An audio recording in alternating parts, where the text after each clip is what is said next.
Bienvenue dans Ecom Lab. C'est un podcast où les entrepreneurs et créateurs y racontent leur parcours. Dans ce podcast, ils partagent avec vous leurs expériences, succès, difficultés et l'histoire de leur marque pour vous inspirer dans votre propre aventure de vente en ligne. Aujourd'hui, je reçois Jérémy Doll. Jérémy est un serial entrepreneur à succès, ayant fondé plusieurs entreprises e-commerce prospères, notamment Hypnia, France Tombale et Jeanne et Jean. Mais il a fondé aussi d'autres entreprises. Il a su innover dans des secteurs variés, de la literie au funéraire, en mettant l'accent sur la qualité, l'expérience client et la digitalisation des services. Avant de passer à l'interview, si vous êtes un dirigeant d'e-commerce en pleine croissance, il se peut que vous laissiez des ventes sur la table car votre site n'est pas encore parfaitement optimisé. Si vous souhaitez en savoir plus, savoir comment je peux vous aider à convertir plus de visiteurs en acheteurs grâce à des optimisations intelligentes, je vous invite à réserver un appel avec moi en cliquant sur le lien ci-dessous en description. Bonjour Jérémy. Pouvez-vous vous présenter brièvement à nos auditeurs? Bonjour Paul. Je suis Jérémy Dols, j'ai 42 ans, j'habite à Toulouse, je suis originaire de Montauban, je suis marié, j'ai 2 enfants et je suis entrepreneur depuis 20 ans. J'ai 20 ans. fêté j'ai fêté mes 20 ans en janvier 2025. Donc ça m'a permis de faire un petit bilan de façon assez naturelle sur les 20 dernières années. Donc j'ai créé, je crois, 8 startups dans des domaines Ouais, très différents. impressionnant. Donc, c'était pas forcément écrit. Enfin, en fait, je me suis découvert très tôt une envie d'entreprendre. J'étais encore étudiant quand j'ai créé ma première société. J'avais 22 ans et j'ai fait un DESS en dernière année et j'avais 6 mois de cours, 6 mois de stage et j'ai profité de mes 6 mois de stage pour créer ma première société. Donc, j'ai Bravo. pas perdu de temps. J'ai jamais été salarié Ok. et voilà, je voulais entreprendre très vite. Donc, Et, ok. Et tu as tout de suite rencontré le succès ou est-ce qu'il a fallu que tu passes par des étapes d'adaptation? Comment peux-tu nous raconter ces premiers débuts dans l'entrepreneuriat juste après tes études? Oui, en fait, donc j'ai lancé une activité autour de l'objet publicitaire et du textile publicitaire par opportunité parce que j'ai rencontré un fournisseur d'objets pub et je cherchais en fait le secteur activité. Enfin, je cherchais juste un petit déclic pour commencer à lancer un business. Et donc ça a été celui-là, une rencontre. Comme à chaque fois, en fait, tous mes business c'est toujours des rencontres.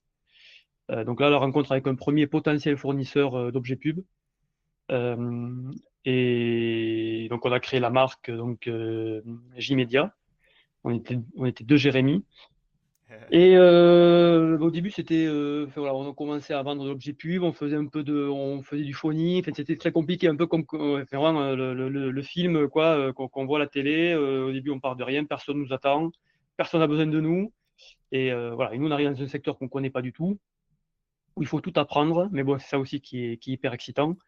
Et donc au début, voilà, on a appris un peu le produit, on a appris le client, on a appris plein de choses. Donc ça a duré quelques mois. Et ensuite, très rapidement, on a senti qu'il fallait aller sur le web. Et on a créé notre site. On part d'il y a 20 ans, donc c'était beaucoup plus compliqué que maintenant de Ouais. créer un site. Et là, j'ai eu la bonne idée de faire rentrer au capital un de mes collègues du moment avec qui fait un copain de classe, quoi, Mhm. qui était à fond sur la programmation, qui était très bon là-dedans. Donc, je lui ai donné des parts de la société et pour qu'il nous développe le site internet. Hmm. Donc, c'était vraiment du PHP, MySQL, enfin, Ouais. des trucs vraiment du début. Moi, j'y connaissais rien là-dedans. Moi, à la base, je suis ingénieur télécom réseau. Enfin, j'ai fait des études là-dedans. Ça m'a pas trop servi, mais c'est pas grave. Si pour Enfin, hein. les montées en charge quand même. Ouais, un petit peu. Et ce Jérémy, qui n'est pas toi, tu l'as rencontré en classe? Tu l'as rencontré Ouais, c'était un copain de lycée. de lycée? Ok. Donc, il était disponible là, qui lui a une âme commerciale, et je l'ai vu assez rapidement. On faisait du sport ensemble à ce moment-là. Et c'est vraiment, en fait, si tu veux, c'est l'opportunité, une envie de faire quelque chose, euh, de profils autour de moi assez différents et complémentaires. bon voilà, on s'associe, voilà, je prends le lead sur le projet, et puis une opportunité en termes de produits, Hmm, et puis voilà quoi, c'est parti. Puis après, on a tout défriché, et très rapidement, du coup, on a lancé le site internet. hmm. Et là, effectivement, c'est parti assez rapidement. Et Donc on a, Gmedia, il existe toujours encore? ouais, Ok. Et Gmedia existe toujours. tu peux nous rappeler ce que c'est qu'un objet pub? Bon, objet publicitaire, c'est tout type d'objet du quotidien, sur lequel on va venir appliquer une marque, ou un logo. Je sais pas, ça part je sais pas, ça peut être quoi, un porte-clés, ça peut être, Hmm, il y a eu les pins aussi, un autre de pins, des magnettes, mais hmm, aussi euh, pas mal de textiles, tout ce qui est vêtements d'entreprise, les t-shirts, les ouais, casquettes, les polos, donc, les habits techniques aussi, ouais, qui vont c'est. habiller de salariés. Hmm. Bon, plein de choses en fait, hein, la clé USB, enfin, une calculatrice. C'était du coup du B2B, tu t'adressais aux entreprises Ah, par pour contre, ça. effectivement, ouais. Ok, C'était du B2B, et finalement, c'est la seule activité que j'ai eue, la première, en B2B. d'accord. Ok. Euh, Et oui, mais depuis, oui, après, oui, pour Ipnia, France Tombal et Jeanne et Jean, oui, c'est vrai que c'est du B2C. Euh, Comment tu peux nous. Donc, tu as eu ce premier succès avec J-Media, et voilà, tu t'es dit, après J-Media, tu t'es dit que tu allais faire enfin, tu t'es dit que le web était voilà, un média important, et tu t'es tout de suite dit que c'était intéressant d'aller vers l'e-commerce, ou comment s'est fait la transition exactement? oui, ben en fait, effectivement, avec J-Media, ce qui nous a fait décoller, c'est de lancer le site e-commerce. Donc, c'est vrai que, oh, et puis on a appris beaucoup. Ouais. On a commencé à acquérir une expertise là-dedans, notamment sur l'acquisition de trafic. Il faut se rappeler, à ce moment-là, c'était vraiment assez excitant. Je me souviens, c'est moi qui gérais les campagnes Google. Hmm. Donc j'étais vraiment rentré là-dedans. Nous, c'était très compliqué parce qu'en fait, il y avait beaucoup de produits différents, puisque tu vois, c'est l'objet publicitaire, le textile. Ben, en fait, ça valait quasiment tous les produits courants du quotidien. Hmm. Et donc, il y avait une grosse stratégie d'acquisition de mots-clés. Et là, tout était un peu à la main à ce moment-là, quoi. Il y avait pas grand-chose d'automatisé. Et donc, je me souviens de m'être mis là-dedans, et j'avais trouvé ça assez magique parce que presque on choisissait un peu ce qu'on voulait vendre, quoi. Hmm. En poussant les budgets. Bon, mais demain, on veut vendre, on veut pousser sur la casquette Hmm. publicitaire. Bon, mais on pousse les budgets. C'était assez grisant. Hmm. Et du coup, on a compris la puissance un peu du web. Nous, on a fait la différence par rapport à ça, puisqu'on arrivait dans un secteur qui était assez traditionnel, où en fait, finalement, nos concurrents, ils passaient voir les entreprises avec Hmm. leurs mallettes, leurs petits échantillons, ils tapaient à la porte, Ouais. et puis ils essayaient de vendre leurs porte-clés, leurs clés USB, etc. Et nous, on a pris les choses complètement différemment, et on s'est ouvert déjà un marché français, complètement, directement. Et puis on est arrivé, voilà, avec quelque chose de vraiment très différent en termes de distribution. Hmm. Et on a appris beaucoup, et cette expertise-là, ensuite, ben, naturellement, j'ai eu envie de la réutiliser.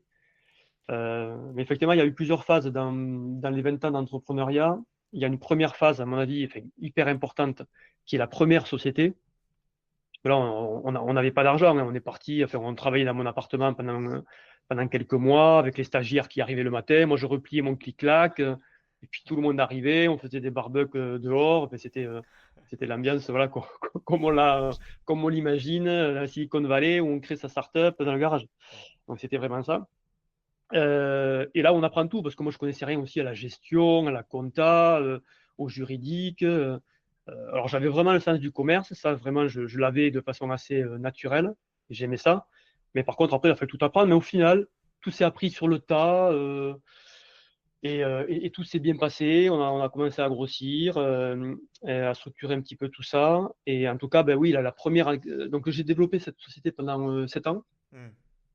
Là, j'étais très focus uniquement sur cette activité, très opérationnelle. Donc, j'étais DG, quoi, de la boîte. Et bon, après, c'est resté une petite TPE, hein. Enfin, on était, on va dire, à la fin, peut-être 6-7 personnes, 1,5 million de chiffre d'affaires, voilà, à peu près Ouais, ouais, les ratios. Mais bon, rentable, et tout sur fonds propres, en mettant quelques milliers d'euros, quoi, un PC, et puis bootstrappé trois quoi. bricoles. Ouais. Du bootstrap. Mais en tout cas, ouais, cette première expérience là, enfin, sur cette première année, elle est primordiale, parce que faut pas trop rater la première, quoi. Ouais. Et après la vente de cette société-là m'a permis après d'avoir à la fois de l'expérience, un petit peu de fonds. Enfin, on n'est pas devenu millionnaire, mais bon, on avait quand même un petit peu de fonds. Et, et là, je me suis intéressé à d'autres sujets. Alors, j'ai vendu parce que j'avais envie de faire autre chose. Hmm. Je ne savais pas quoi, mais je me faisais confiance pour repartir à zéro. Et j'avais envie de ça, en fait. J'avais envie de repartir de feuilles blanches, de tirer un trait, de valoriser une première session. Et après, de m'ouvrir à je ne savais pas quoi, mais d'être ouvert aux opportunités. Dirais-tu que c'est quelque chose qui te caractérise d'avoir un besoin comme ça de renouveler sur des projets différents ou c'était Ouais. peut-être au début de ton expérience entrepreneuriale que tu avais besoin de tenter des choses différentes? Non, mais totalement. En fait, ça fait 20 ans que ça dure. Alors, je ne sais pas les 20 prochaines années comment elles seront, mais c'est vrai que sans trop l'avoir tracé et écrit, bon, mais naturellement, au bout de quelques années, ben, j'ai envie souvent de passer à autre chose, Hmm. de retrouver. Moi, ce que j'aime bien, ce que j'aime beaucoup, franchement, dans les périodes d'entrepreneuriat, c'est le tout début, Ouais. où tout est possible, rien n'est écrit, où on brainstorm sur le nom de la marque, sur le produit, sur le secteur, on regarde un peu la concurrence, on se projette, on discute avec mes associés. Alors, j'aime travailler en association, je crois que j'en ai une quinzaine d'associés différents, personnes Hmm. physiques. Donc, je suis un homme d'association et ça se passe toujours bien. Franchement, je touche du bois, ça s'est toujours très très bien passé parce que ben, bon, voilà, on essaie d'être intelligent, de choisir des gens avec qui on est complémentaires, où on ne se marche pas dessus, on se Ouais. respecte. Et, euh, et donc, ça c'est toujours effectivement. Donc, oui, une envie souvent ouais, de repartir un peu à zéro. Ouais. Après, ça a des contraintes aussi, hein. C'est fatigant hein, de repartir de feuilles blanches. Ça peut être hyper pas reposant, mais Hmm. hyper intéressant aussi de pouvoir capitaliser sur une boîte qui est lancée, avec, Et avec une inertie. aujourd'hui, tu es resté dans combien de boîtes en parallèle? Là, actuellement, j'ai 3 sociétés que je dirige. Ok. J'en avais 4 il y a encore 6 mois, mais on vient d'en vendre une. Donc voilà, mais il n'en faut pas plus, quoi. Alors Ouais. Comme- après, je suis plus opérationnel. Depuis la vente de d'Ipnia il y a 6 ans, hmm. je suis plus opérationnel. Donc sur Ipnia, donc la boîte de matelas que j'avais créée en 2013? 2000, ouais, en 2013, cette société, moi, j'étais très opérationnel, puis j'étais le DG. Et depuis cette session-là, j'ai décidé voilà, d'avoir des directeurs dans chaque activité et de moi d'être à la stratégie, d'accompagner la stratégie de chaque activité, Hmm. mais d'être plus opérationnel. En fait, si tu veux, sur les 20 ans, on peut dire qu'il y a eu plusieurs phases. Pour moi, il y a eu 0 à 7 ans, la première société, où j'étais très focalisé sur une seule activité, et puis c'est la première où j'ai appris beaucoup de choses. Hmm. Ensuite, cette première session qui m'a permis d'avoir une vision un peu plus large et de lancer déjà plusieurs business en parallèle, Hmm. donc à chaque fois 2, 3, 4 business en parallèle, tout en restant quand même très opérationnel. Et bon, bien sûr, après, j'ai choisi d'être très opérationnel sur Hypnia parce que c'était l'activité qui a le grossi le plus vite et avec laquelle j'ai très rapidement compris qu'il y avait le plus de potentiel. Et ensuite, donc ça, pendant 7 ans, quelque chose comme à peu près pareil, 7 ans, 7, 8 ans, j'ai développé. Hmm. Et une troisième phase où là, ben, j'ai plusieurs activités aussi en parallèle, Hmm. mais là, avec des directeurs. Et tu te concentres sur la Et vision, enfin plus sur moins sur le côté opérationnel. Et pour chacune de ces boîtes, est-ce que il y a on va dire, est-ce que sur certaines boîtes, tu t'intéresses plus à une certaine chose, enfin, tu t'intéresses plus, tu es plus focalisé sur certaines choses et d'autres boîtes plus focalisées sur d'autres choses, ou à chaque fois, tu travailles sur toujours les mêmes aspects sur ces trois boîtes différentes? Est-ce que tu sépares un peu les thématiques de choses que tu fais sur ces entreprises différentes? c'est une bonne question. J'avais jamais analysé comme ça. En fait, il y a des choses en fait, j'ai fait beaucoup de choses au tout début sur la première activité, ça c'est sûr. Où là, ben, de toute façon, il faut tout faire, t'apprends tout. Donc, avant de déléguer, c'est bien quand même d'avoir fait. Hmm. Donc, en fait, je dirais que c'est ça. Il y a eu une première phase où pendant 7, 8 ans, j'ai appris pas mal de choses. Et après, j'ai pas mal délégué et j'ai appris à manager, je pense. Je pense que j'étais pas très bon sur les premières années, pour être transparent. Et ensuite, j'ai trouvé ma façon de manager, qui est Hmm. une façon, on va dire, très douce, très dans la confiance, Hmm. pas du tout dans le flicage, enfin vraiment avec beaucoup d'autonomie laissée à mes collaborateurs. Hmm. Euh, et puis, effectivement, j'ai de plus en plus délégué, Hmm. pour arriver jusqu'à à ce que je fais maintenant, où j'ai même délégué la direction opérationnelle. Hmm. Donc c'est vrai que après, voilà, mais l'aspect qui m'intéresse le plus, on va dire, en fait, ce que j'essaie de faire surtout, c'est animer une équipe, Ouais. hein, donner envie à tout le monde de rejoindre le groupe et de construire ensemble une aventure. Ouais. Hein, je pense que c'est ça, en fait, là maintenant, mon rôle essentiel, c'est ça. Et Tu crées l'alchimie et après. on va essayer de créer voilà, l'alchimie autour du projet, Ouais. autour de moi, et que les gens aient envie de me suivre et envie de travailler pour faire grandir le projet. Hmm. Et je me concentre à peu près sur ça. Et puis après, après il y a des phases stratégiques, les lancements de produits, et Ouais. le positionnement par rapport à la concurrence, la stratégie d'acquisition de trafic qui est hyper importante pour nous, Hmm. euh, la stratégie de marge, bon, les plans aussi, les évolutions à 2 3 ans qu'on essaie de planifier. Mais ça dépend vachement de la conjoncture, Ouais. du moment. Et des fois, je sens qu'il faut me mettre sur un sujet en fait, qui est important, qui est primordial. C'était pas forcément écrit dès le départ, mais je m'aperçois que voilà, un sujet sur une des activités devient bloquant ou devient Hmm. euh, stratégique. Bah, à ce moment-là, je mets mon effort sur ça, quoi. Hmm. Comme j'ai plus de temps que mes directeurs, ça me permet des fois de dire, OK, sur ce sujet-là, Tu as une je vais meilleure t'aider, on vision va le gérer globale ensemble. et cette expérience que tu as acquis avec tes précédentes boîtes. Tu connais très bien, tu sais quelle stratégie prendre. Par rapport à Hypnia, que tu as créé en 2013, est-ce que tu peux nous raconter euh, quel était le déclic? Qu'est-ce qui t'a incité à créer une entreprise d'e-commerce qui vend des matelas? Ouais. Comment ça t'est venu? Hypnia, donc je venais de vendre ma J-Media, ma première Ouais. société. J'étais complètement disponible. J'avais mes chakras bien ouverts voilà, aux opportunités. Et j'avais des bureaux à ce moment-là que je proposais à la location. Et donc, un nouveau locataire est arrivé, Thibaut.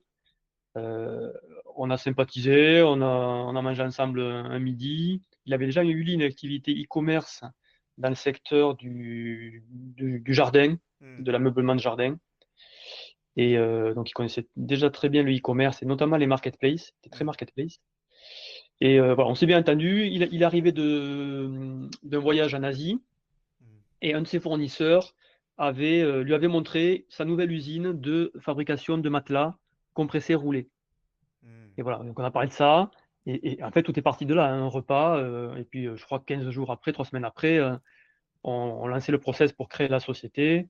Waouh. Et donc, vraiment des opportunités et des rencontres. Voilà. Et là, pour le coup, une vraie complémentarité avec Thibaut, Hmm. parce que ben, lui avait une compétence, on va dire, sur le sourcing produit, notamment Asie. Hmm. Et à ce moment-là, on ne pouvait pas trop faire autrement Hmm. pour être compétitif. Et donc, il connaissait bien le transport, la logistique, les marketplaces. Et moi, plus marketing, le site e-commerce Hmm. et, voilà, et du temps pour lancer l'activité. Et donc le rouler compressé, c'est quoi ce En fait, ce qui est process? intéressant là-dedans et pourquoi ça nous a fait un déclic, ben, c'est que ça permettait, en fait, les matelas, ce qui coûte cher, c'est la livraison, Ouais, parce que c'est pardon, le volume. volumineux. Ouais, ouais. Voilà. Et une fois que avec ce procédé, donc, vous savez, le matériel est fabriqué de façon traditionnelle, Hmm. et ensuite il passe dans une presse, il est pressé, puis roulé, Mhm. tout vide, dans un plastique, Mhm. puis mis sous carton. Et donc là, ça devient un produit qui est facile à stocker, Hmm. facile à expédier, et donc parfait pour du e-commerce. Est-ce que ça n'abîme pas le matelas de compresser comme Ben ça? non, Ah bon? non, non. Bon, après, bien sûr, il ne faut pas le laisser compresser, rouler, je sais pas, des années. Ouais. Mais non, franchement, on a fait beaucoup de tests au début. Pareil, on s'est posé les mêmes questions que toi. Hmm. En disant bah, en termes de qualité, qu'est-ce que ça va faire, même au niveau des ressorts, parce qu'on vendait aussi des Ouais. matelas ressorts, Ouais. compressés, roulés. Et non, non, franchement, au contraire même, ça garde, enfin, ça permet surtout de ne pas abîmer le produit dans le transport. Ouais. parce que beaucoup mieux protégé que s'il était trimballé comme ça Ouais, par deux personnes, comme souvent. où on peut déchirer, on peut, voilà. Ouais. Et bon, de toute façon, maintenant, enfin, je veux dire, c'est devenu la norme, hein. Enfin, maintenant, ben, tous les gros du matelas, Emma, Teddybear, Ipnia, bien sûr, tous les produits sont compressés roulés, et ça pose aucun problème. Ça vend des millions. Tu as su te positionner au bon moment et tu as su t'associer avec la bonne personne au bon moment. Ouais, on est C'est arrivé au bon moment impressionnant. là sur ce marché. On est arrivé avant tout le monde, on va dire, enfin, un Mm, petit peu avant tout le monde, puisqu'on a lancé Ipnia en 2013. On a déjà fait un beau départ, une belle croissance. Et puis après, je sais pas, on va dire peut-être 3 ans après, peut-être sont arrivés beaucoup d'acteurs, des acteurs qui n'existent plus d'ailleurs certains. Par exemple, Casper, qui était un gros américain, qui mm. avait donc Casper, Emma. Qu'est-ce qu'il y avait? Teddy Bear, c'était un peu plus tard. Bon, il y a eu plein d'acteurs, je ne sais plus exactement lesquels, qui sont arrivés avec une force de frappe importante, qui avaient tous levé des fonds, des dizaines de millions d'euros. Mm. Et nous, qui étions toujours sur fonds propres, à développer notre activité. C'est super ça. Euh, mais bon, on est resté voilà, focus sur ce qu'on savait bien faire et on a continué à croître. Mm. Et au final, ça nous a. Bon, on n'a pas tremblé plus que ça, mais et au final, avec le recul, ça a été une vraie opportunité parce que ils ont évangélisé le marché du matelas sur Internet. Et nous, on était dans l'aspiration. Mm. On avait déjà de très bons produits, de très bons positionnements de prix. On était vraiment en place en termes de logistique. Donc Et, on a suivi ça et on était certainement les plus rentables et de loin de tous, quoi, parce que nous, c'était notre argent et ouais, puis le stock était payé avec les marges et ouais, la croissance était financée par nous-mêmes. ouais, Donc on était très focus euh, ROI, rentabilité ouais. et c'était très bien, quoi. C'était très sain. Voilà. Ouais, vous étiez les maîtres de votre boîte. Vous n'aviez pas Ouais, comme on appelle dans le jargon startup, une term sheet avec ouais, plein de contraintes. Euh, Tu as dit qu'au début, vous faisiez faire fabriquer en Asie, donc j'imagine en ouais, Chine ouais. ou peut-être au Vietnam. Mais il me semble que maintenant, vous fabriquez en Europe. Enfin, maintenant ou Hypnia, avant que tu pars. Oui, oui, une partie qui est fabriquée en France. Bon, de toute façon, après, on a très rapidement essayé de rapatrier de la fabrication en Europe. Hmm, On a pas mal travaillé, après, on a rapatrié pas mal de choses au Portugal, notamment. ouais. Un petit peu en France, même si c'est pas toujours évident. Mais C'est oui, quoi, c'est quoi l'impact que ça a eu est-ce qu'il a fallu que tu changes le pricing malgré tout? un petit peu, ouais. Ouais. Un petit peu, mais on est monté aussi en gamme. Bon, on a adapté un petit peu les produits, quoi. Hmm, Mais après, en Asie, enfin en Chine, on avait un acheteur français qui hmm, était dans les usines. hmm, Et en toute franchise, même si effectivement on a tout fait pour rapatrier beaucoup de choses en Europe, hmm, on travaillait avec de très belles usines chinoises. hmm. Euh, enfin, c'est pas l'imaginaire de chacun. Quand on parle Oui, attention, hein, très très bah, moderne, il y a tout une en Chine, hein. De toute capacité. façon, il y a tout Et- pour y être allé. Assez souvent, il y a vraiment de tout en termes d'usine. C'est ce que j'ai pu voir. Après, je connais pas le secteur dans lequel de Hypnia, dans lequel tu as travaillé, mais c'est clair que il y en a un peu peut-être cette fausse idée par rapport aux usines chinoises. Il y a ouais, usine donc, ouais, chinoise et usine chinoise, hein. Il y a celle ouais, sur tout à fait. le bord de la route où les choses sont faites un peu Bon, en tout cas, nous, à ce qui la était va-vite. important, c'est on avait quelqu'un là-bas, Ouais, qui habitait là-bas, ouais, et qui était dans les usines, qui était avant tous les chargements, contrôle qualité, ouais. toutes les certifications. Donc sur ça, on a été hyper vigilants. Donc effectivement, et on a fait, franchement, on a fait de très très bons produits en Chine et qu'on a pu fournir à des consommateurs français Hmm, à des prix top, rapport qualité-prix très très bons. hmm. Et est-ce que tu pourrais nous parler de la stratégie que tu as décidé de mettre en place à cette époque pour attirer tes premiers clients? C'était aussi des pubs ou tu avais fait du SEO ou d'autres approches? Bon, non, en fait, on a très rapidement, donc on a commencé par lancer le site. Donc on a acheté notre premier conteneur, on a développé le site, on a lancé le site, et là très rapidement, oui, on a fait des campagnes publicitaires. Ouais. À ce moment-là, il y avait pas les réseaux sociaux, quasiment pas. Donc Google était très puissant, il l'est encore, hein, donc du coup, on a fait essentiellement de la publicité sur Google. Ça permettait d'aller chercher vraiment les clients potentiels très intentionnistes Ouais. euh, ou vraiment parce qu'ils recherchent Les le mot intentions matelas, d'achat. acheter matelas, etc. Ouais. Donc on est allé les chercher. L'offre elle était déjà très très bien ficelée, un rapport qualité-prix très bon, du service aussi intéressant, parce qu'en fait le service qu'on proposait aussi qui a fait la différence, et qu'on a un peu inventé, c'est 30 nuits d'essai ou 100 nuits d'essai. Ah oui, ouais. Bon, ça a cassé complètement les freins à l'achat. Mm. Donc sur ça, on était les précurseurs.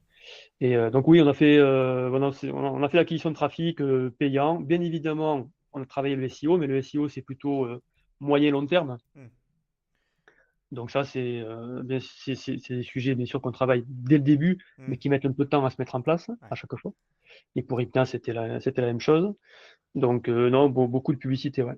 Et c'est intéressant, l'offre que vous proposez, 30 nuits offertes. Et donc, est-ce que. D'essai, 30 000 D'essai, d'essai. oui, d'essai, Ouais. pardon.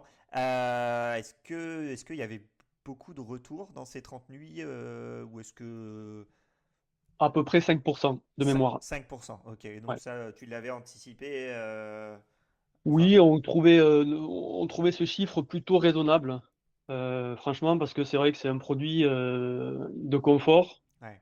assez subjectif.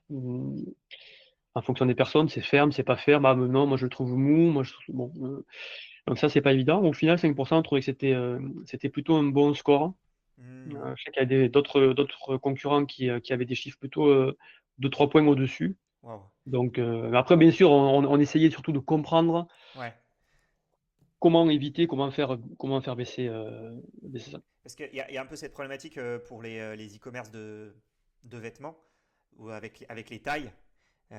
Tu sais, où ça peut être assez subjectif, que quelqu'un pense faire du S avec telle marque, mais en fait se rend compte que ce serait plutôt du M avec telle marque. Pour les matelas, il y a le côté, je crois, il y a le dessus peut être ferme ou mou, et puis l'intérieur peut être ferme ou mou, quelque chose comme ça. Et comment tu l'expliquais ça est-ce que tu faisais un travail de pédagogie sur le site pour faire en sorte que ça réduise les retours? Est-ce que il y avait un travail là-dessus ou finalement si le produit correspondait tellement au marché que vous aviez que 5% de retour sur. Non, mais oui, effectivement, là, pour le coup, par rapport au textile, il n'y a pas de problématique de taille, mais il y a une Ouais. problématique de ressenti et de confort. Ça, Hmm, c'est vrai, et hmm, qui est compliqué à décrire, peut-être plus qu'une taille. ouais. Mais bon, on essayait d'être le plus juste possible dans la description. Après, au final, on se rend quand même compte qu'on a tous envie de dormir à peu près sur la même chose, quoi. C'est-à-dire, il faut quand même qu'il y ait du soutien, Hmm, mais il faut qu'il y ait plutôt ferme et qu'il y ait un accueil quand même qui soit quand même moelleux. On n'a pas envie de dormir sur une planche. hmm, Des poids, donc en fait, ça dépend surtout du poids de la personne, au final, on s'est rendu ok. compte. Ok. Donc, on a plutôt fait une gamme comme ça, orientée sur le poids. On avait aussi, après, on a commencé à segmenter. Par exemple, on avait un matelas plutôt dédié aux sportifs. Je me Hmm, souviens, on avait fait ça. On avait un matelas. Après, on avait monté en gamme aussi en termes de prix parce que, voilà, par exemple, on avait des produits qui étaient très bien adaptés pour du Airbnb, où les gens vont dormir 2-3 nuits ouais. dans l'appartement. Bon, voilà, on avait des trucs qui est un peu passe-partout, avec un budget raisonnable. Hmm, On avait des choses qui étaient plutôt, on va dire, des matelas, on va dire, haut de gamme, hmm, qui étaient plutôt là pour les parents, dans la chambre principale. ouais. Euh, Plutôt comme ça, en fait, pas forcément, on n'a pas forcément été très descriptif Hmm, sur le moelleux, le ferme, etc. d'accord. Que c'est compliqué et on n'a Ouais. pas tous le même ressenti. C'est ça, oui. Et donc tu parlais de ressenti. Tu as remarqué qu'on avait à peu près le même, enfin, pardon, qu'on choisissait à peu près les mêmes matelas. Mais est-ce que tu dirais quand même, parce que j'ai vu qu'Ipnia maintenant est présent dans plusieurs pays, il y a Ouais. des différences. Par exemple, je crois que Ipnia est présent en Allemagne. Est-ce que tu dirais que par exemple en Allemagne, bah, je sais pas, ils préfèrent peut-être quand c'est plus ferme, ou est-ce que tu as vu des choses comme ça et qui t'ont obligé à faire une adaptation ou finalement il n'y avait pas tellement besoin de faire d'adaptation? Alors ça, pour l'Allemagne, je peux pas te répondre en toute franchise parce que l'Allemagne a été lancée moi après que j'ai vendu. Nous, on était déjà présents quand on a fait la session en Espagne, en Italie. Bon, après, dans tous les pays francophones, la Belgique, la Suisse. Ouais, Mais et là, on constatait pas de différence en termes de ressenti confort. ok. Après, c'est intéressant ce que tu dis parce que peut-être sur les pays nordiques, on dit qu'ils sont plus exigeants. Déjà, ils sont, Ils je sont pense, très grands aussi. ouais, plus grands, enfin, Surtout. plus grands, plus lourds. Donc Ouais. peut-être effectivement que ça change un peu les choses. Mm, mm, mm. Euh, comment tu as décidé? c'était le moment de vendre Hypnia? Est-ce que c'est parce que tu as eu l'impression que peut-être c'était le moment de passer à autre chose? Est-ce que tu peux un peu nous parler de ça ou... Ouais, c'est toujours au feeling, hein. Enfin, moi, j'essaie de m'écouter. Donc, il n'y a pas eu, si tu veux, un facteur en me disant, OK, là, il faut vendre. Non, c'est plutôt une envie, toujours pareil, en disant, on a fait un beau parcours. Hmm, Euh, Ça faisait 7 ans. La performance a été très bonne. Enfin, et on s'est dit, ben, c'est peut-être le moment de valoriser, pour pouvoir faire après autre chose. hmm, Euh, donc, au feeling, quoi. Franchement, j'ai pas d'autre. ok, Au feeling et en s'écoutant, quoi. Voilà. ok. T'as vendu à quelqu'un qui était un spécialiste du matelas déjà ou... Ouais, alors on a vendu à un groupe du nord de la France, un groupe familial qui D'accord. fabrique des oreillers et des couettes depuis des dizaines d'années. Donc un industriel Hmm, qui distribue dans la grande distribution leurs produits, leurs marques, et qui a trouvé, et qui voulait faire de la croissance externe, hmm, et qui a trouvé chez nous en fait un complément assez idéal, puisqu'en fait, en termes de canal de distribution, eux, ils ne connaissaient pas le digital, ils ne connaissaient pas le e-commerce. On faisait aussi de la marketplace et des ventes privées d'ailleurs sur hmm, Hypnia hmm, en termes de canal de distribution. Donc ils ont, et c'était très intelligent de leur part d'ailleurs, hein. Donc ils étaient dans le retail, là ils sont ouverts sur le digital. Et en plus, eh ben, ils ont ouvert la gamme de produits parce qu'ils étaient uniquement sur les couettes et les oreillers. hmm. Et là, ils se sont ouverts sur le matelas. Donc, Ils ont l'offre complète. ouais. Et en plus, maintenant, ils sont dans le digital. Ouais, c'était une très bonne idée de leur part. Ouais, donc, c'est intéressant. Après, moi, à chaque fois, dans les sessions, ce que j'aime bien aussi, c'est accompagner les repreneurs. Ça, Ouais, je trouve ça hyper intéressant. ouais, Et là, c'est ce qui s'est passé, hein. En fait, on a cédé en 2019. Et puis, finalement, j'ai gardé les rênes de la boîte jusqu'à mi-2021. d'accord. Ouais, Puisqu'on était aussi, on avait un earn-out qui se calculait sur l'année 2020. Donc, ouais, moi, je restais aux manettes jusqu'à ouais, mai, je crois, mai 2021, le temps ouais. qu'on calcule Oui, pour tous faire les la éléments. montée en compétence du repreneur, et ça, je pense que c'est. Ouais, alors, le DG, en général, c'est plutôt moi qui le trouve. Donc là, c'est ce qu'on avait fait. Le directeur général, qui est toujours maintenant le directeur général, Samuel, c'était un ancien associé à moi dans lequel j'avais investi.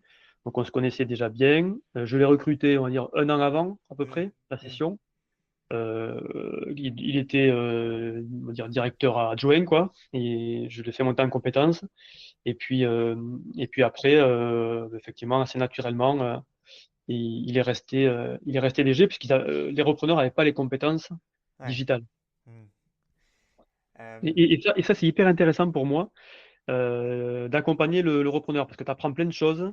Là, pour le coup, ben voilà, hein, c'était un industriel avec des machines de production, avec une vision complètement différente. hmm, Et ben, du coup, les échanges sont hyper nourris, tu apprends plein de trucs. ouais. Et donc voilà, donc, et puis en général, ça se passe bien, quoi. Enfin, j'aime bien cette période-là, ça se passe bien. Donc moi, j'aime bien. C'est une période hyper intéressante. Tu l'avais fait aussi avec Gmedia aussi, j'imagine. Alors, ouais, je l'ai fait Ouais, avec J-Media, ouais, effectivement, ouais. je l'ai accompagné pendant 1 an, quelque chose comme Hmm. ça. Et donc, après Hypnia, tu as fondé un autre e-commerce qui s'appelle France Tombale. Ouais. Donc là, c'est dans le secteur funéraire. Et pareil, comment tu as décidé de te lancer dans ce secteur? Quel, entre guillemets, besoin, opportunité tu as vu dans ce secteur-là qui t'a fait créer ce site? Ouais, France Tombale, effectivement, on l'a lancé en 2016. Donc j'avais déjà Hypnia on avait déjà créé Hypnia depuis 3 ans. Là, pareil, c'est une rencontre, en fait, un copain dans lequel j'avais investi, enfin une boîte dans laquelle j'avais investi. Le dirigeant connaissait quelqu'un dans le funéraire, il voulait me le faire absolument rencontrer. On s'est rencontré avec Laurent, un spécialiste du funéraire, qui est devenu plus tard mon associé. Et donc lui connaissait très très bien le monument funéraire, le monde du funéraire. Il concevait des monuments Hmm, et les distribuait à des pompes funèbres traditionnelles. Voilà. hmm, Et il suivait la fabrication autour de chez nous, là vers Castres. Hmm. Il y a tout un écosystème autour du monument funéraire. Bon, D'accord. voilà, donc on s'est rencontrés. Lui, il avait une idée, enfin, il souhaitait, il pensait qu'il y avait un truc à faire pour digitaliser, mais il savait pas du tout par où commencer. Ça fait des années qu'il en parlait, mais il savait pas faire, il avait pas forcément le temps Hmm. et les compétences. Et du coup, ça m'a plu parce que bon, moi, j'aime bien aller dans des domaines que je connais pas pour dépoussiérer ou défricher. Et là, en termes de poussière, là, il y avait la couche. Donc, Ouais. non, très très particulier ce secteur. Franchement, le Hmm. secteur le plus particulier que j'ai eu à travailler, Ouais. euh, assez fermé, Hmm. très tourné vers les traditions et le passé. Hmm. Donc c'est ça qui m'excitait encore plus. Franchement, donc je me souviens les premiers salons du funéraire que j'ai fait, c'était ah ouais, c'était assez lunaire, hein. Je, bon, je pourrais quelques photos là pour, je me souviens avoir envoyé des photos à ma femme là de corbillard en me disant regarde la nouvelle voiture qu'on va devoir acheter. Ah. Ouais, trucs un peu glauques, il y a des cercueils. Bon, il y avait des dessins dessus. Enfin, bon, mais bon, c'était hyper enrichissant, hyper excitant. Et là, effectivement, il y avait gros à faire Hmm. pour digitaliser, essayer de digitaliser ce monde-là Hmm. qui est hyper particulier. Donc là, c'était un gros défi. C'est ça qui m'a plu. Euh, Et là pour France Tombal, tu te fournis en France, ouais, ouais. Alors, principalement? en France, alors, on fait fabriquer une grosse partie des produits, donc des monuments funéraires. Donc c'est du granit, hein, en fait, c'est fait en granit Hmm. de différentes couleurs. Donc c'est essentiellement, enfin, la grosse majorité, c'est fabriqué à 1 heure de chez nous, vers Castres. Hmm. Donc nous on est à Toulouse, par des petits granitiers, des partenaires avec qui on travaille. Mais pour des monuments, on va dire complexes, Hmm. on est obligé de faire de l'import et de faire fabriquer plutôt en Inde. Hmm. Ok. Et ça, bon, ça on le fait pas en direct, on passe par des importateurs. Ok. Mais en fait, quand il y a beaucoup de travail manuel Hmm. sur des choses très arrondies, des choses très travaillées, qu'on peut pas automatiser en France, pour que le client s'y retrouve et puisse, voilà, puisse budgéter ça, on est obligé de le faire en import. Hmm. Mais ça représente une petite partie de ce qu'on fait, quoi. Et vous arrivez à proposer des produits qui sont 20% en dessous de ceux du marché? Ouais, on a une façon. Ouais, alors après, dans tout ce qu'on a fait, enfin, dans toutes mes activités, on travaille plutôt à la qualité et une approche avec de service. Donc, moi, j'ai fait beaucoup de e-commerce, mais jamais de discount. Hmm. C'est pas du tout Tu dirais que ma façon de procéder. Ouais. Donc, c'est une spirale sans fin, peut-être le discount? ouais, tout à Ouais. fait. Donc, nous, on essaie d'apporter de la valeur à ce qu'on fait, de la valeur au service, une façon différente de proposer les produits aux consommateurs, Hmm. au final. Et là, en fait, ben, ce qui nous permet d'être compétitif, ben, c'est qu'on cible directement le consommateur, du fabricant au consommateur, et puis avec on n'a pas d'agence physique. Hmm. Bon, voilà, on a optimisé un peu tous les coûts logistiques, les coûts de transport. Donc on est hyper agile Hmm. et effectivement, ben, on arrive à vendre dans les 300 monuments par an avec une toute petite équipe, parce que là on est 6 7 personnes sur France Tombale, Hmm. et partout en France, et on pose des monuments qui font 1 tonne. Donc Et bon, il faut être justement, organisé, hein. Il faut ouais, vraiment là, être très très organisé. ça doit être compliqué au niveau logistique. Qu'est-ce Ouais. que quand tu t'es rendu compte de la nécessité logistique à mettre en place pour livrer les pierres tombales, est-ce que tu as vu des choses à optimiser ou est-ce que il y avait déjà des choses intéressantes en place? Comment t'as En découvert fait, cet aspect-là? bon, le gros défi qu'on a dû relever, c'est trouver des gens pour poser nos monuments partout en France. Hmm. Donc, c'est-à-dire constituer un réseau de poseurs qui acceptent de travailler avec nous, et alors que c'était complètement nouveau, quoi. Donc, c'était pas du tout en place. Ouais. Et ça, c'était le gros défi qu'on a identifié dès le début, parce qu'on était assez confiant sur le fait de pouvoir commercialiser en ligne des monuments Hmm. parce que on apportait vraiment une expérience complètement nouvelle avec un module de personnalisation sur notre site, un prix qui se calcule de façon très transparente. Il y avait aussi une volonté quand même d'apporter de la transparence dans ce secteur. Hmm. Donc, avec des prix affichés, où on explique bien comment est construit le prix par rapport à la complexité du modèle, par rapport à la gravure, par rapport à la qualité du granit. Donc tout ça, on l'explique très bien. Donc ça, on n'avait pas trop de doutes sur la façon de commercialiser le produit. On pensait vraiment qu'il y avait une attente. C'est vrai, c'était le cas. Mais après, effectivement, pour la partie logistique, le transport, et bon, la fabrication, on l'avait déjà parce que mon associé connaissait bien beaucoup de fabricants, donc ça, on Hmm. l'avait. Hmm. Le transport aussi, on a très vite identifié des gens capables de transporter des monuments. Mais c'est déjà ça, des transporteurs spécialisés étaient déjà en place Hmm. pour livrer des concurrents à nous, des pompes funèbres, etc. Non, le gros défi, c'était la partie pose.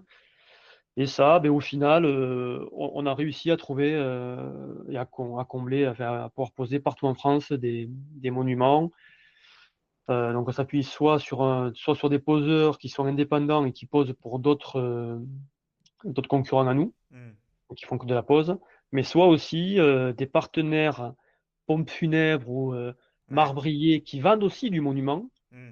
mais qui acceptent de poser pour nous parce que ça rend, on peut dire, ça permet de faire travailler aussi leurs équipes de pose. De toute façon, quand on contacte nos partenaires, on a déjà vendu le monument. Hmm. Donc le monument est déjà vendu et on a passé des partenariats avec beaucoup de marbriers locaux qui se disent, bon, ben, ok, pas de problème, cette fois-ci, ben, vous avez pris la vente, peut-être qu'on était en concurrence sur le monument, mais pas sûr, on Hmm. était peut-être avec un autre concurrent local ou pas du tout, ou que sur Internet. Hmm. Mais par contre, ok, maintenant, voilà, moi j'ai des équipes pour poser et ça m'intéresse de Hmm. travailler pour vous et de facturer la pause. C'est super smart ça. Et ça, tu as réussi à le mettre en place depuis le début ou Ouais, bah oui, de toute façon, c'est la c'était... condition pour pouvoir arriver Ouais, à vendre ouais, ouais. des monuments. Après, on va dire que les zones blanches se sont réduites au fur et à mesure des années, quoi. Pour arriver maintenant où il y a quasiment aucune zone qu'on peut pas traiter. Alors, je te dis pas, ça peut arriver, des trucs montagneux, c'est des cimetières très compliqués, très, Ouais. bon, de temps en temps, on dit aux clients, écoutez, voilà, sur ce cimetière-là, ça va être compliqué, mais bon, c'est très très rare, quoi. Est-ce que ça t'est arrivé peut-être au début d'aller sur le terrain, par exemple, avec des gens que tu fais venir de Toulouse pour justement aller prendre en main un cas voilà, qui est complexe, comme tu dis, pour un cimetière qui est un peu éloigné, un peu dans un endroit escarpé. T'as eu besoin de faire ça peut-être au début ou... Non, Non? Ok. non, on n'a jamais fait ça. Non, on a toujours réussi à gérer à distance. Hum, hum, hum. Après, on est très, enfin, on a vraiment mes collaborateurs là sont des pros du funéraire. Hum. Notamment quelqu'un, enfin voilà, Nicolas là, qui a fait de la pose de monument. Donc, je veux dire, on parle d'égal à égal, on connaît très bien la technique, Ouais. on est très pro. Et ça, je pense que ça, c'est ce qui convainc aussi nos partenaires. Parce qu'ils voient que voilà, on n'est pas des vendeurs Internet de tout et de rien. On connaît bien le produit, on est des spécialistes comme eux Ouais. du secteur, avec les mêmes exigences de Hum, qualité, de respect des normes, etc. Donc, hum. ça passe bien. T'as T'as parlé du... Je voudrais revenir sur ce que tu disais tout à l'heure. Tu as parlé de la transparence. Je crois que tu t'avais identifié il y avait un besoin là-dessus, qu'en fait les gens, dans ce genre de moment-là, la famille surtout, sont un peu perdus. Elles savent pas trop quoi faire. Et il y a un besoin aussi là-dessus, peut-être de mieux les accompagner. Euh, et du coup, tu as travaillé aussi cet aspect-là pour... Ouais, non, non, complètement. On a travaillé ça pour avoir vraiment la confiance du client. Et on a proposé, du coup, nous, clairement, tous nos prix sont affichés dans le configurateur. Donc, la famille construit son monument, enfin, Hmm, sélectionne son monument, vient modifier les couleurs, la gravure, etc. Et voit concrètement le prix de la pose, le prix de chaque chose est expliqué en différentes lignes. hmm, Et le prix est le même pour tout le monde ouais. et complètement affiché est clair. Et vous accompagnez aussi sur le process. Qu'est-ce que c'est que organiser un enterrement, ce genre de choses? Alors Enfin, il y a... attention, parce que nous, on n'est pas du tout sur l'obsèque. Il y a Ok, vraiment deux choses bien différentes. d'accord. L'obsèque, bon, c'est la cérémonie, c'est voilà, une fois qu'il y a un décès, c'est Ouais. dans la semaine du décès. Nous, on Mm, n'est pas du tout sur ça. mm, Et là, c'est beaucoup de finalement de services, pas ouais. vraiment de produits, mais de services. Nous, on est sur vraiment sur l'aménagement de la concession Mm, avec un monument funéraire, avec le granit, voilà, la tombale. mm, La stèle, etc. Tu vois, c'est vraiment ça, quoi. Donc c'est complètement différent, notamment en termes de timing, quoi. Nous, quand on passe une commande, tu vois, il faut fabriquer le produit, ça pèse 1 tonne, c'est du granit, il faut le poser, donc c'est quelques mois, tu vois. ouais. Alors que l'obsèque, bon, ben, l'obsèque, C'est... ben, c'est Ouais, 1 semaine. ouais. Donc, C'est vrai. C'est vrai. Et donc aujourd'hui, tu es toujours aux commandes de cette entreprise. Et tu as créé une autre entreprise qui s'appelle Jeanne et Jean. mm. Là, c'est sur une autre thématique. C'est sur donc sur les canapés. Est-ce que tu peux Ouais, nous... Enfin, pas les canapés, les... fauteuil releveur. Voilà, fauteuil releveur. Euh, Pareil, c'est parti aussi d'une rencontre. Est-ce que c'est... Alors là, effectivement, en fait, avant ça, on a créé une société qui s'appelle Bonjour Senior Hmm, en 2018 avec Marc, mon associé. Et Bonjour Senior, c'est devenu en fait un vrai média dédié aux seniors et aux aidants, où on donne beaucoup d'informations sur tous les produits et services autour du maintien à domicile de seniors. hmm, Et le business model de cette activité-là, c'est de générer beaucoup de trafic sur le site, de collecter les besoins et d'identifier les besoins des seniors sur tel ou tel produit ou service, de bien qualifier sa demande.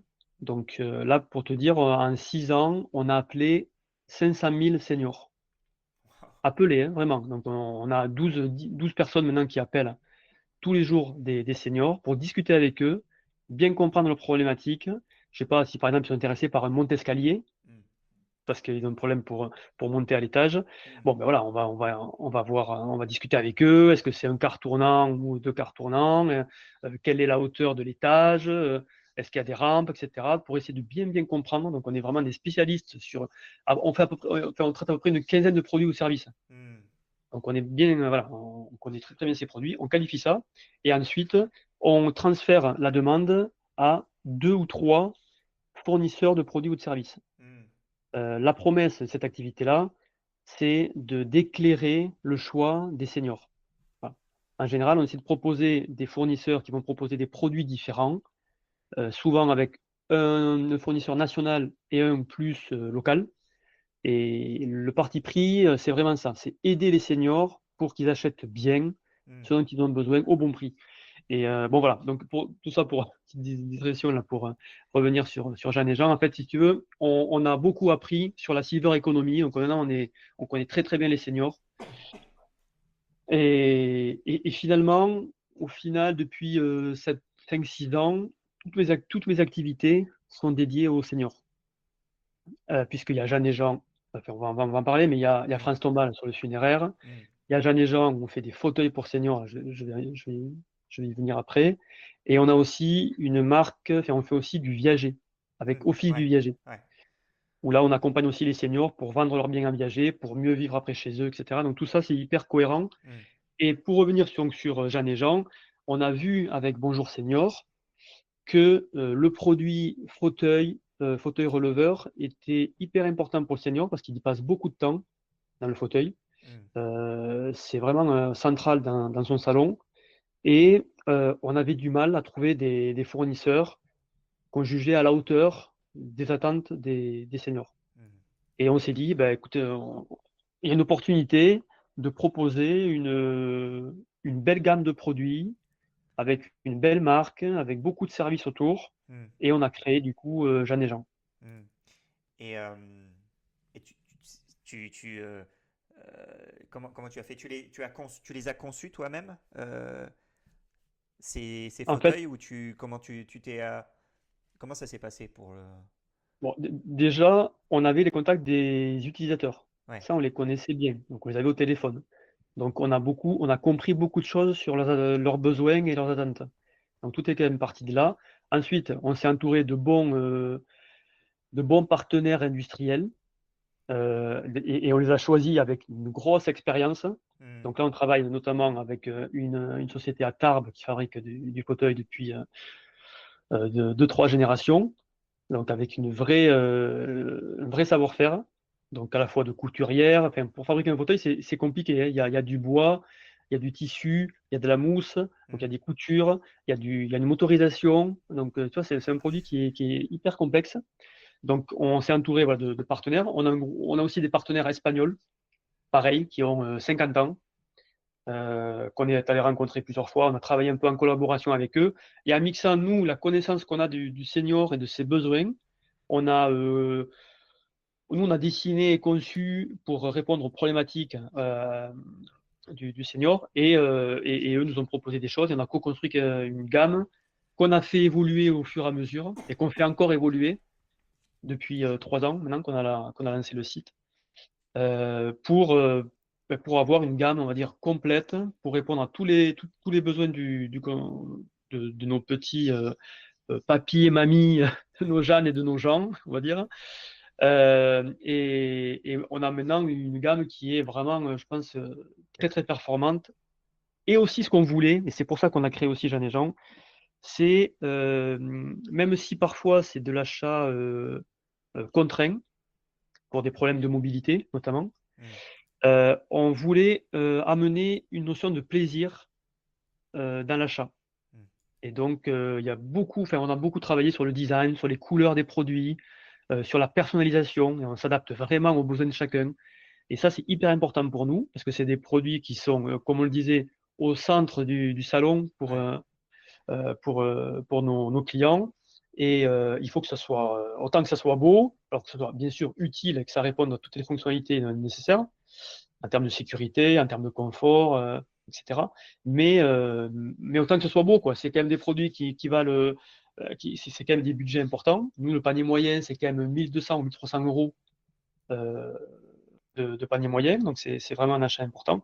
Donc, autant que ce soit aussi un plaisir, Ouais. qu'on puisse avoir une belle couleur qui s'adapte à l'environnement du senior, et Hmm. ça, on y tient vachement. Et on travaille beaucoup sur ça. Et tu fais tout fabriquer en Europe, quoi. Non, alors, quasiment, enfin, la grosse partie est fabriquée en Europe, Ouais. mais pour être aussi compétitif et pouvoir proposer des prix attractifs Hmm. sur certains produits à nos clients, on a aussi un petit peu de sourcing Asie, Hmm. Chine. Hmm. Ou peut-être pour la Pareil, motorisation. avec. Ouais, ou peut-être des choses. Pardon? La motorisation, des choses comme ça. Oui, mais même des produits qu'on a Des gammes. Ok, ouais, je où vois. vraiment on voulait proposer un super rapport qualité-prix Hmm. et après et après le client choisit. Mais, Hmm. euh, mais voilà. Et donc on a sourcé pareil ben, avec un partenaire aussi sur place, ben, le même que celui qui nous accompagnait pour les matelas. Euh, et donc pareil, on travaille avec des super usines aussi en Chine qui font de super produits. Donc on ne se l'interdit pas. Après, une grosse partie est fabriquée en Espagne, en France également. Euh, mais on a mixé cet appro comme ça nous paraît être la meilleure façon en fait de proposer aux clients la meilleure gamme. Ouais. En tout cas, mais 1200, ça paraît, enfin, pour un fauteuil, un fauteuil motorisé, vraiment confortable comme ça, enfin, ça paraît totalement raisonnable quoi, comme prix, hein. Ouais, non, mais franchement, on a un très bon rapport qualité-prix. C'est pour ça que ça marche, quoi. On a vendu plus de 2000 fauteuils l'année dernière, Waouh. tu vois, en forte croissance. Et puis on essaie d'innover. Tu vois, là par exemple, on lance un fauteuil, c'est un canapé releveur. Ça n'existe pas. Et donc ça, concrètement, on l'a conçu Ah, avec nos usines partenaires et qui vont s'adapter à nos fauteuils individuels, voilà, si on veut compléter le salon. Donc voilà, on essaie vraiment d'être dans l'innovation. On hmm. fait aussi des collections spéciales, spécifiques, des fois avec des fleurs, avec ouais, des choses vraiment Hmm. sympas. En fait, on veut vraiment. Il y a cette notion de plaisir là qui nous anime, quoi. Hmm. Nous, les clients, on les a tous au téléphone quasiment. Donc c'est hyper personnalisé ce qu'on fait. On recueille leurs besoins, on discute avec eux. pour voir de quoi ils ont besoin en termes de confort, en termes de mobilité, combien ils pèsent, combien ils mesurent pour que le fauteuil soit parfaitement adapté, est-ce qu'ils ont de l'espace de recul ou pas dans leur salon, comment c'est configuré et tout. Et donc, si tu veux, on arrive vraiment à cibler le produit qui correspond parfaitement. Ouais, parce que votre source d'acquisition principale, c'est Bonjour Senior, en fait. Et Non, non, non, non, pas du non, tout. non, on a Ok. une acquisition complètement indépendante. Indépendante, ok. Alors, ça a eu été le cas un petit peu, ça a été à un moment une petite source d'acquisition.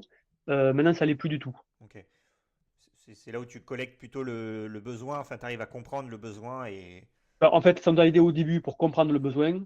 Et maintenant, cette verticale produit, voilà, elle est vraiment traitée directement sur Jeanne et Jean et c'est beaucoup plus performant. Le client vient sur le site, voit déjà les produits, peut déjà comprendre beaucoup de choses sur le produit. Donc, c'était plus pertinent de le faire venir directement sur Jeanne et Jean pour cette verticale-là, quoi. Mhm. Écoute, on arrive sur la fin de ce podcast. Euh, j'ai quelques questions qui me viennent à l'esprit. Comment tu fais pour gérer plusieurs entreprises comme ça au quotidien? J'écoutais un podcast la dernière fois au sujet d'Elon Musk où il disait que, alors paraît-il, il gère ses trois entreprises en divisant ses journées par trois. Est-ce que tu as une approche similaire ou est-ce que tu as un jour pour une entreprise ou est-ce que c'est au feeling? Comment tu Ouais. fais Ouais, non, tout est mélangé. Donc, j'ai pas un jour pour une boîte, un jour pour l'autre, etc. Non, non, tout est mélangé et c'est en fonction des priorités, on va dire. Donc, c'est plus ça. Donc, c'est hyper aléatoire, hein. Je peux passer plusieurs jours sur un sujet d'une boîte et d'autres jours sur autre chose. Mais non, après, je suis bien organisé, mais surtout, je suis bien entouré. Donc, j'ai des équipes super avec laquelle je prends vraiment beaucoup de plaisir à travailler. J'essaie de les mettre dans les meilleures conditions possibles. On a de très beaux bureaux à Toulouse avec une salle de sieste, avec une table de ping-pong, bon, enfin, et puis dans un environnement très inspirant, beaucoup de bois, très naturel, hein, etc. On travaille la lumière, on a travaillé le son, on a travaillé plein de trucs comme ça. D'ailleurs, il y a très très peu de télétravail chez nous, au final, parce que les gens ont envie d'être là, ont envie d'être entre eux. Hmm. Donc, en fait, c'est surtout ça le truc, c'est avoir vraiment les bons collaborateurs, à la fois les bons directeurs des activités, mais aussi chacun des collaborateurs est super important et au final, ben, c'est eux qui font une grosse partie du travail. Et moi, je suis là voilà, pour accompagner ça, pour donner les grosses directions, pour être là quand il y a des gros problèmes aussi, pour qu'on traite ça ensemble. Et du coup, je suis pas du tout dépassé, enfin, tout est sous contrôle, quoi, hein. Hmm, hmm. J'ai pas des journées de 12 heures, hein, donc c'est bien géré parce que je pense parce que j'ai appris aussi beaucoup à déléguer et j'aime bien déléguer en fait. J'aime bien déléguer parce que ben, ça montre la confiance aux collaborateurs et ça ils le ressentent. C'est souvent un Et point problématique dans l'entrepreneuriat, c'est savoir à quel moment déléguer, comment le faire. j'ai pas envie de tout contrôler, de tout choisir. Hmm, C'est pas besoin de ça en fait. hmm, Donc voilà, je prends de la distance et je laisse faire les gens qui souvent sont plus compétents que moi sur les sujets. Donc quand je suis pas légitime, je mets pas mon grain de sel dans les décisions, quoi. hmm, Et ça se passe très bien. Et du coup, ça me permet d'être vraiment sur les sujets importants, structurants, et de ne pas être sur les autres. hmm. Donc j'ai un emploi du temps light, hein. Enfin, je suis pas du tout. Je fais du sport, je fais plein de trucs, je passe du temps avec ma famille. T'as de la place pour une autre boîte? Non, Euh, j'ai quand même envie de réduire un peu le spectre, hein. Mais là, trois, c'est pas mal. Deux, trois activités, c'est bien. Chapeau, chapeau. C'est impressionnant. Quel, quel conseil tu donnerais à quelqu'un qui voudrait se lancer, qui voudrait lancer un e-commerce aujourd'hui en France? Est-ce que tu dirais que c'est plus compliqué maintenant ou est-ce que tu dirais que c'est toujours faisable, il y a toujours de l'opportunité, mais il faut choisir les bonnes approches, la bonne stratégie, se concentrer sur certaines, Non, mais pour certains moi, enfin, aspects. e-commerce ou pas e-commerce, enfin, ça reste une activité, une société. Voilà. Donc, moi, je fais pas de différence entre une activité digitale et une autre activité. Pour moi, c'est pareil. Il y a des clients, il y a un service, il y a une offre, il y a une concurrence. Donc, bon, voilà. Donc, mais moi, je trouve que bien évidemment, il y a des opportunités. Il y a plein de choses à faire. Moi, je pense qu'il ne faut pas attendre, si tu veux, d'inventer Google pour lancer son activité. Il y a plein de choses à faire en apportant une vision différente, une type de commercialisation différente, une matière, un design, une image de marque, plein de choses, voilà, sans réinventer la fusée, quoi. Donc, il ne faut pas attendre ça. Si on a envie d'entreprendre, je pense qu'il faut être hyper ouvert, hyper aware là pour capter un peu les ondes, être opportuniste par contre, voilà, quand il y a un truc qui passe, il faut savoir les saisir et pas laisser le wagon aux autres. Ça, je pense que c'est important.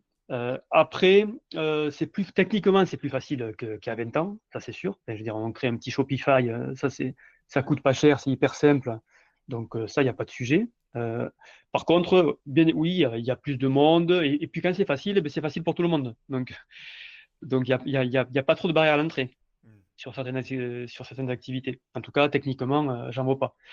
Donc, mais bon, je pense qu'il faut travailler au feeling. Et puis, si on a envie d'entreprendre, il faut y aller, quoi. Parce que c'est quand même du bonheur, quoi. Enfin, c'est une liberté, Mm. Est-ce que tu c'est des dirais émotions. que ce qui est important, c'est axé sur la qualité du produit et le service? C'est des choses En que tu fait, as moi, ce que je fais mentionnées. toujours, en fait, il faut se mettre à la place du client, quoi. Ouais. Moi, pour moi, je fais ça et ça marche très bien, quoi. Je mets à la place de mon client et je me dis pourquoi je viendrais acheter chez moi. Qu'est-ce qui fait que est-ce que c'est le produit, est-ce que c'est le service, est-ce que c'est la marque qui me parle, les valeurs. Donc moi je fais ça et je trouve que c'est hyper simple peut-être comme ça à dire, mais je trouve que c'est la base quoi en fait. Peut-être une base qu'on oublie parfois un peu trop souvent. Ben, merci Jérémy, c'était un plaisir de te recevoir et de discuter de ton parcours de serial entrepreneur. Merci Paul.